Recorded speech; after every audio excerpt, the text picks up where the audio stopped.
આજે આપણે બનાવીશું સુરતનું સ્ટ્રીટ ફૂડ ચીઝ પનીર સુરમા. ચીઝ પનીર સુરમા ઢોસા અથવા તો પાઉં સાથે સર્વ થાય છે, પણ જો તમારે ઢોસા ન બનાવવા હોય તો તમે પરોઠા સાથે પણ સર્વ કરી શકો છો. અહીંયા આપણે વજનમાં 100 ગ્રામ જેટલું પનીર લીધું છે, સાથે ચીઝ લીધું છે.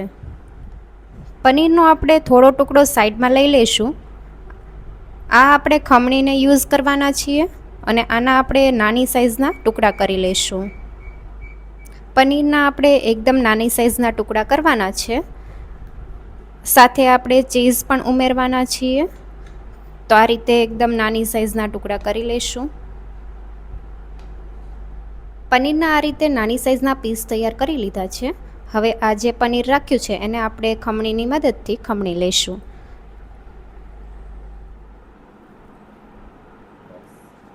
સાથે એક ચીઝ ક્યુબ પણ ખમણી લઈશું. આ રેસીપીમાંથી 2 લોકોને સર્વ થાય એટલું ચીઝ પનીર સુરમા તૈયાર થશે. તો પનીરના ટુકડા કરી લીધા છે અને ચીઝ અને પનીર પણ આપણે ખમણી લીધું છે. જે ચીઝ પનીર સુરમામાં આપણે પનીરના ટુકડા પણ ઉમેરશું, સાથે પનીર અને ચીઝ ખમણીને પણ ઉમેરવાના છીએ. પેનમાં 1 ચમચી જેટલું બટર ઉમેરીએ. બટર બળી ન જાય એટલે 2 ચમચી જેટલું તેલ ઉમેરીએ. તેલ અને બટરનું પ્રમાણ થોડું ચડિયાતું રાખવું. તેલ અને બટર બરાબર ગરમ થઈ ગયું છે તો અડધી ચમચી જેટલું જીરું ઉમેરીએ અને જીરું બરાબર કકડે ત્યાં સુધી થવા દઈએ. જીરું બરાબર કકડી ગયું છે. હવે આદુ મરચાં અને લસણ ઉમેરીએ. લીલા મરચાં તમે તમારા ટેસ્ટ મુજબ ઓછા વધારે કરી શકો છો, પણ લસણ અને આદુનું પ્રમાણ થોડું વધારે રાખવું. તો બધી વસ્તુ બરાબર ઉમેરી દઈએ. સાથે 2 મીડિયમ સાઇઝની ડુંગળીને આપણે ચોપરમાં ચોપ કરીને ઉમેરી છે. મીડિયમ ગેસની ફ્લેમ ઉપર હલકો કલર ચેન્જ થાય ત્યાં સુધી સાતળી લઈએ. મીડિયમ ગેસની ફ્લેમ ઉપર ડુંગળીને સતળાતા 2 મિનિટ જેવું થઈ ગયું છે. હવે આપણે બારીક સુધારેલા કેપ્સિકમ ઉમેરીએ. અહીંયા આપણે અડધું કેપ્સિકમ ઝીણું સુધારીને ઉમેર્યું છે. કેપ્સિકમને પણ સાતળી લઈશું અને હજી આપણે 2 મિનિટ માટે ધીમા ગેસ ઉપર થવા દઈએ. બધી વસ્તુ બરાબર નરમ થાય ત્યાં સુધી થવા દેવાની છે.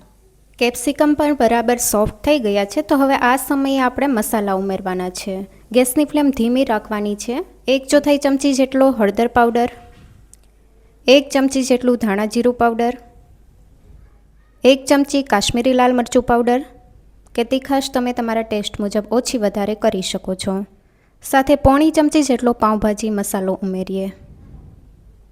1 ચમચી જેટલી કસૂરી મેથી ઉમેરીએ. 1 ચમચી જેટલું તેલ ઉમેરીએ. મસાલાને બરાબર મિક્સ કરી લઈએ. અહીંયા આપણે એ વાતનું ખાસ ધ્યાન રાખવાનું છે કે મસાલા બળી ન જાય. તો ધીમા ગેસ ઉપર મસાલાને આપણે થોડી સેકન્ડ માટે બરાબર સાતળી લઈએ. મસાલાની સાઈડમાંથી તેલ છૂટું પડવા લાગ્યું છે. તો હવે આ સમયે આપણે ક્રશ કરેલા ટમેટાં ઉમેરીએ. 2 મીડિયમ સાઇઝના ટમેટાને ચોપરમાં ચોપ કરીને ઉમેરીએ. તમે અહીંયા બારીક સુધારીને પણ ઉમેરી શકો છો, પણ ગ્રેવી કરીને નથી ઉમેરવાના. ટમેટાં જલ્દી સોફ્ટ થઈ જાય તે માટે સ્વાદ પ્રમાણે મીઠું ઉમેરીએ. બરાબર મિક્સ કરી લઈએ અને ટમેટાને પણ આપણે મીડિયમ ગેસની ફ્લેમ ઉપર 2 મિનિટ માટે થવા દઈશું, જેથી ટમેટાં બરાબર સોફ્ટ થઈ જાય. ટમેટાં પણ બરાબર નરમ થઈ ગયા છે. તો હવે આ મિશ્રણને આપણે મેશ કરવાનું છે. મિશ્રણને આપણે આ રીતે બરાબર મેશ કરી લઈશું.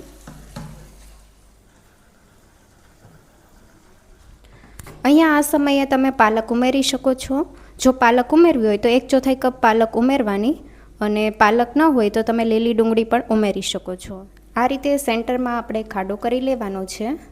અને હવે આપણે બાકીના મસાલા ઉમેરીએ. 1 ચમચી બટર, સાથે 1 ચમચી તેલ ઉમેરીએ. તેલ અને બટરનું પ્રમાણ તમે ઓછું વધારે કરી શકો છો. અડધી ચમચી લાલ મરચું પાવડર, સાથે થોડા કોથમીરના પાન ઉમેરીએ. સાથે પનીરના ટુકડા ઉમેરી દઈએ અને આ રીતે સેન્ટરમાં બધી વસ્તુ બરાબર મિક્સ કરી લઈએ. હવે ગ્રેવી સાથે પનીરના ટુકડાને પણ બરાબર મિક્સ કરી લઈશું. ગ્રેવીને થોડી પાતળી કરવાની છે. બહુ વધારે પાતળી પણ નથી કરવાની અને ગ્રેવી થોડી થીક પણ નથી રાખવાની. લચકો ટાઈપ આપણે તૈયાર કરવાનું છે. તો થોડું પાણી ઉમેરીએ. અડધા કપ જેટલું પાણી ઉમેરશું. સાથે આપણે ખમણેલું પનીર ઉમેરી દઈએ અને ચીઝ પણ ઉમેરી દઈશું. ચીઝ આપણે 1 ક્યુબ લીધી છે અને પનીર વજનમાં 100 ગ્રામ લીધું છે.